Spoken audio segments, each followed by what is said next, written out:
అస్మద్గురుభ్యో నమః.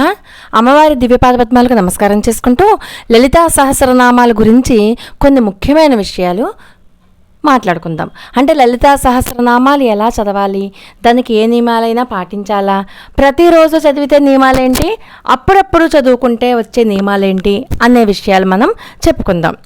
లలితా సహస్రనామాలు అన్నవి మనందరికీ తెలుసు. అవి సామాన్య సహస్రనామ స్తోత్రంలో ఏముంది అంటే ఏం లేదని, అన్నీ ఉన్నాయి ఇందులో. లలితా సహస్రనామ స్తోత్రం ఒక అద్భుతమైనటువంటి స్తోత్రరాజం. ఇది బ్రహ్మాండ పురాణంలో హయగ్రీవు అగస్త్య సంవాదంగా ఉంది. ఈ సహస్రనామాల మొత్తం అన్నీ కలిపి 182.5 శ్లోకాలతో ఉంది. విద్య అంటే ఏంటి? తెలియని దానిని తెలుసుకోవడం. మరి ఈ లలితా సహస్రనామంలో మనకి తెలియని ఎన్నో విషయాలు, ఎన్నో విద్యల రూపంలో ఉన్నాయి. దాక్షాయిణి విద్య, లోపాముద్ర విద్య, ఒక నంది విద్య, ఒక సావిత్రి విద్య, ఒక సరస్వతి విద్య, ఒక కపర్ధిని విద్య, ఒక జ్ఞాన విద్య, ఇలా ఎన్నో ఉన్నాయి ఈ స్తోత్రంలో. ఆ విద్యల గురించి తెలియకుండా, అసలు ఆ విద్య ఏ నామంతో మొదలవుతుందో ఏ నామంతో ముగుస్తుందో తెలియకుండా ఊరికే టేప్ రికార్డరో లేకపోతే యూట్యూబ్ రికార్డర్ లాగానో చదివేస్తే ఏం లాభం? అందులోనూ తప్పులు అసలే చదవకూడదు. అసలు తప్పులు ఎందుకు చదవకూడదో తెలుసా? అక్షరదోషం గనక చదివితే ఆయుష్ తగ్గుతుంది. అలాగే స్వరదోషం గనక జరిగితే అనారోగ్యం పాలవుతారు. ఇది ఖచ్చితం, 100% నిజం. అదేంటండి మమ్మల్ని భయపెట్టేస్తున్నారా? భయపెట్టడం ఎందుకు? నిజంగా మనకు ఒక అనారోగ్యం ఉంటే శరీరంలో గబగబా డాక్టర్ దగ్గరికి వెళ్ళి వైద్యం చేయించుకుంటామా లేదా? మరి అలాంటప్పుడు ఒక స్తోత్రాన్ని, ఒక దివ్యమైన మహిమాన్వితమైన రహస్యనామ సహస్ర స్తోత్రాన్ని తప్పులు చదువుతున్నామేమో అని చెప్పి తెలిసినప్పుడు ఆ తప్పులు లేకుండా నేర్పే ఒక గురువుగారి దగ్గరికి వెళ్ళి అది చెప్పించుకోవద్దా? అంటే మన శరీరానికి అనారోగ్యం వస్తే గబగబా పరిగెత్తుకుని వెళ్తామా? అదే స్తోత్రం కనుక తప్పులు చదివితే అమ్మే కదా అంటామా? అది ఎంతవరకు సమంజసం? అందుకని తప్పులు లేకుండా ఇప్పటిదాకా ఎలా చదివామో ఓకే, మనకి తెలియకుండా జరిగిపోయింది. ఇప్పుడైనా సరే తప్పులు లేకుండా చదవడానికే మనం ప్రయత్నం చేయాలి. ఈ లలితా సహస్రనామం అన్నది అనుష్టుప్ ఛందస్సులో ఉంటుంది. అంటే ఈ 182.5 శ్లోకాలు కూడా ఎలా ఉంటాయి? 16 అక్షరాలతో కలిపి ఉంటాయి. మనం మామూలుగా ఎలా చదువుతాం? ప్రతి 8 అక్షరాల దగ్గర ఆపి చదవడం మనకి అలవాటు, పురాతన కాలం నుంచి కూడా. మన టేప్ రికార్డర్లు, యూట్యూబర్లు అందరూ కూడా మనకు అలాగే చెప్పారు ఇదివరకు. ఇప్పుడు కాస్త జనబాహుళ్యంలోకి లలితా సహస్రనామ స్తోత్రం వస్తున్న సందర్భంలో కొంతమంది మాత్రం చాలా చక్కగా తప్పులు లేకుండా చదవడానికే ప్రయత్నం చేస్తూ ఉన్నారు. అది కూడా అసలు ఈ సహస్రనామ స్తోత్రంలో ప్రతి అక్షరము మనం విడదీసి చదువుకోలేకపోతే అన్నీ కూడా 16 అక్షరాల నామాల కింద చదివేసినా తప్పు లేదు. కానీ కొన్ని నామాలు 8 అక్షరాల దగ్గర కట్ చేస్తే చాలా దోషము. అలాగే విసర్గ ఉన్నప్పుడు ఒకలా చదవాలి, విసర్గ లేకపోతే ఇంకొకలా చదవాలి. ఆ విసర్గ సూత్రాన్ని మనం జ్ఞాపకం చేసుకుని మరీ చదవడం అన్నది చాలా అవసరం. అందుచేత ఈ లలితా సహస్రనామ స్తోత్రంలో లక్ష్మీదేవి యొక్క మంత్రాలు ఉంటాయి, సరస్వతీదేవి యొక్క బీజాక్షరాలు ఉంటాయి. అంటే అన్నింటినీ కూడా ఏర్చి కూర్చి ఈ శ్లోకాలలో పెట్టి మనకు అందివ్వడం జరిగింది. కాబట్టి ఏ ఒక్క అక్షర దోషం జరిగినా అది చాలా పెద్ద తప్పు కిందకే వస్తుంది. మరి ఈ లలితా సహస్రనామాలు చదవడానికి నియమాలు ఏంటి? ఉల్లిపాయ తినాలా, వెల్లుల్లిపాయ తినచ్చా తినకూడదా, అలాగే మాంసాహారం తిన్నాక చదవాలా, తినక ముందు చదవాలా, ఇలాంటివి ఎన్నో వస్తూ ఉంటాయి. సామాన్యంగా అసలు మనం ఉల్లిపాయ వెల్లుల్లిపాయ తిన్నాక ఎలా చదువుతాం? మనమే ఆ ఉల్లి వెల్లుల్లి తిన్న వాళ్ళ దగ్గర కూర్చుని 1 నిమిషం కూర్చోలేము కదా. అలాంటిది మనం అవి తిన్నవాళ్ళ దగ్గర కూర్చుంటే ఆ వాసన మనం భరించలేనప్పుడు అమ్మవారికి ఆ మర్యాద ఎలా ఇస్తాం? తప్పు కదా ఇది. అమర్యాదగా మనం అమ్మవారి దగ్గర అన్నీ తినేసి వచ్చి కూర్చుని చదవడం అన్నది పద్ధతి కాదు. శ్వాస పరిశుభ్రంగా ఉండాలి. ఇది శ్వాసతో అనుసంధానం చేస్తూ చదువుతున్నటువంటి స్తోత్రం కాబట్టి మన శ్వాస ఎంత క్లీన్గా ఉంటుందో దాని యొక్క వైబ్రేషన్స్ కూడా అంత బాగుంటాయి. అమ్మవారు మన ఎదురుండగా వచ్చి కూర్చుంటారు, అమ్మవారు మన ఎదురుండగా వచ్చి కూర్చుంటారు. ఆ భావనని మనం మనసులో ఎరుక కలిగి ఉండి శ్వాసని క్లీన్గా ఉంచుకుని చదివితే ఆ వచ్చే వైబ్రేషన్సే వేరు. అమ్మే కదా ఏదన్నా అంటే ఊరుకుంటుందిలే అని అనుకోవద్దు. మన ఇంట్లో మన అమ్మే ఉంది, మీరు అన్నీ చూడండి, మాటలు 2-3 రోజులు అమ్మ ఎంతవరకు ఓపిక పడుతుందో చూస్తాను నేను కూడా. అమ్మే, మనసులో కోపం పెట్టుకోకపోయినా మన అమ్మకి ఇవ్వాల్సిన మర్యాద అమ్మకి ఇవ్వాలి. అది మన అమ్మ అయినా సరే, జగన్మాత అయినా సరే. జగన్మాత విషయంలో ఇంకా జాగ్రత్తగా, మన అమ్మని ఎంత అపురూపంగా, ఎంత జాగ్రత్తగా, ఎంత ప్రేమగా, ఎంత ఆప్యాయంగా చూసుకుంటామో అంతకి మించి మనకి ప్రేమ అమ్మ నుంచి మనకు వస్తుంది ఖచ్చితంగా. అంతేగాని ఎలా చదివేసినా పర్వాలేదులే అని చెప్పి తప్పుల తడకలతో చదివితే అది మన ఆరోగ్యం మీద వెంటనే ప్రభావం చూపించేస్తుంది.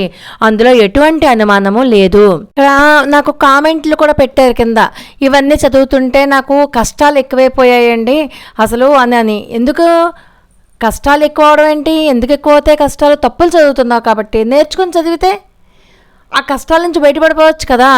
అందుకని మనకి అనుకుంటాం అనమాట, లలితా సహస్రనామాలు చదివినా నా బాధలు తీరలేదు, ఈ మంత్రం సంపుటీకరణ చేసినా తీరలేదు అంటే చదివే విధానంలో చదవాలి.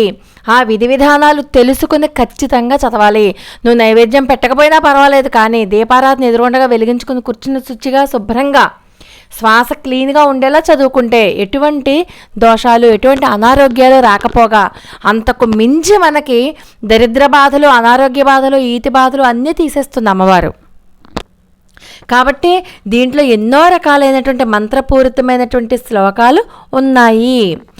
కొన్ని నామాలలో అమ్మ ముఖ సౌందర్యం వివరించబడి ఉంటుంది. ఆ ముఖ సౌందర్యం చదివేటప్పుడు వాటి అర్థం చదువుకుని తెలుసుకుని చదివితే ఆ ఆనందం వేరేగా ఉంటుంది, ఆ అనుభూతి వేరేగా ఉంటుంది. కాబట్టి అమ్మ యొక్క స్తోత్రం చదివేటప్పుడు మనం ఖచ్చితంగా దోషాలు లేకుండా చదివితే వచ్చే అనుభూతి, ఆ వైబ్రేషన్స్, ఆ మహత్యమే వేరేగా ఉంటుంది. మనం ఇంకేమీ అడగక్కర్లేదు, అమ్మవారే ఇచ్చేస్తారు అన్నీ కూడా. అంత గొప్ప నామాలు. సుమేరు శృంగ మధ్యస్థ శ్రీమన్నగర నాయిక, చింతామణి గృహాంతస్థ పంచబ్రహ్మాసన స్థిత, ఇలాంటి నామాలు ఉన్నాయి దీంట్లో. భండాసుర వధ ఉంది దీంట్లో. లక్ష్మీ అమ్మవారి యొక్క అమోఘమైనటువంటి నామాలు ఉన్నాయి, మంత్రపూరితాలుగా ఉన్నటువంటి నామాలు ఉన్నాయి. ఎన్నో రకాలైనటువంటి గొప్ప నామాలు. శాంభవి విద్య ఉంది దీంట్లో. అందుచేత ఎంతో అందంగా ఉన్నటువంటి భవానీ భావనాగమ్య భవారిణ్య కుఠారిక, భద్రప్రియ భద్రమూర్తిర్భక్త సౌభాగ్యదాయిని, భక్తిప్రియ భక్తిగమ్య భక్తివస్య భయాపహ, ఇలాంటి నామాలు చదివేటప్పుడు చాలా జాగ్రత్తగా చదవద్దా. అలాగే విసర్గ ఉంటుంది. విసర్గ ఉన్నప్పుడు మనం ఖచ్చితంగా కలిపే చదువుకోవాలి. 4 అక్షరాల నామాలు విసర్గ ఉన్నా సరే విడదీసి చదవకూడదు, పక్క అక్షరంతో కలిపి చదవాలి. అలా గొప్ప గొప్ప నామాలన్నీ కూడా దీంట్లో ఉన్నప్పుడు మనల్ని ఎంతో జాగ్రత్తగా రక్షించే మన జగజ్జనని ఎదురుండగా చదివేటప్పుడు చాలా జాగ్రత్తగా నియమాలు పాటించే చదవాలి. మద్య మాంసాల జోలికి వెళ్ళకూడదు. శుచిగా శుభ్రంగా చదువుకోండి. మీరు పూజ చేయక్కర్లేదు, కనీసం దీపారాధన చేసుకుని కూర్చుని, దీపారాధన ఎదురుండగా కూర్చుని నామాలన్నీ చదువుకోండి చాలు. కానీ ఒక్కసారి చదవండి. 1,000 లలితా సహస్రనామ యజ్ఞం, 1,00,000 లలితా సహస్రనామ యజ్ఞం, గుంపులో గోవిందలాగా అర్థమయ్యే కానట్టుగా తప్పులు తడకలతో తప్పులు గుంపులో కొట్టుకుపోతాయిలే అన్నట్టుగా చదవకుండా, దానివల్ల మనకి ఎట్టి పరిస్థితుల్లోనూ మనకి ఫలితం రాకపోగా తీవ్రమైనటువంటి ఫలితాలు వస్తాయి. భయపెట్టడం కాదు, రోగానికి సరైన మందు తెలిసినప్పుడు ఖచ్చితంగా మందు వేసుకునే తీరాలి, ఆ రోగం నయమవుతుంది. అలాగే మనం ఈ లలితా సహస్రనామ స్తోత్రాలు తప్పులు చదువుతున్నామని చెప్పి తెలుసుకున్నప్పుడు తప్పులు లేకుండా చెప్పించుకునే వాళ్ళ దగ్గరికి వెళ్ళి చెప్పించుకుని మరీ చదవాలి. ఈ లలితా సహస్రనామాలు అన్నీ కూడా 8 అక్షరాల దగ్గర ఆపి చదవకూడదు. కొన్ని నామాలు 8 అక్షరాల దగ్గర ఆపకూడదు, అది మాత్రం తెలుసుకోవాలి.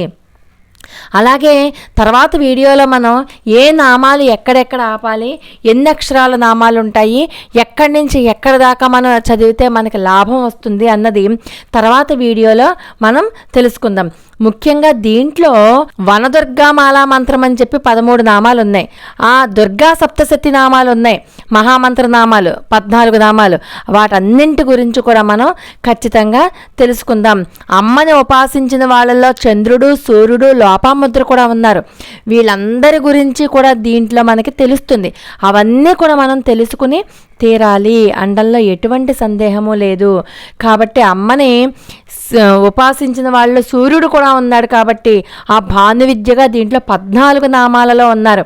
భానుమండల మధ్యస్థ భైరవి భగమాలిని, పద్మాసన భగవతి పద్మనాభ సహోదరి, ఉన్మేష నిమిషోత్పన్న విపన్న భువనావళి, సహస్రశేషవర్ధన సహస్రాక్షి సహస్రపాత్ అని ఇవన్నీ కూడా అలాంటి విద్యలే. కాబట్టి మనం అమ్మవారిని పొందాలి అనుకున్నప్పుడు, అమ్మవారి యొక్క దయకు కృపకు పాత్రులు కావాలి అనుకున్నప్పుడు తప్పులు లేకుండా చదువుదాము. అలాగే ఒక మహాలక్ష్మి మంత్రం చెప్తున్నాను చూడండి. మనకి లలితా సహస్రనామాలలో రమా రాకేందు వదన రతిరూప రతిప్రియ రక్షాకరి రాక్షసగ్ని రామారమణ లంపట అన్న నామాలు 8 నామాలలో మహాలక్ష్మి మంత్రం ఉంది. నిత్యము ఎవరైతే దీనిని ఉపాసన చేస్తారో అమ్మవారు సదా లక్ష్మీ రూపంలో మనల్ని కటాక్షిస్తుంది అనడంలో ఎటువంటి సందేహము లేదు. ఇంకా ఇంకా చాలా చాలా విశేషాలు ఉన్నాయి. తర్వాత వీడియోలో చెప్పుకోవడానికి మనం ప్రయత్నం చేద్దాం. లోకా సమస్త సుఖనోభవంతు. మరి ఒక అద్భుతమైన వీడియోతో మళ్ళీ కలుసుకుందాం. అంతవరకు నమస్కారం.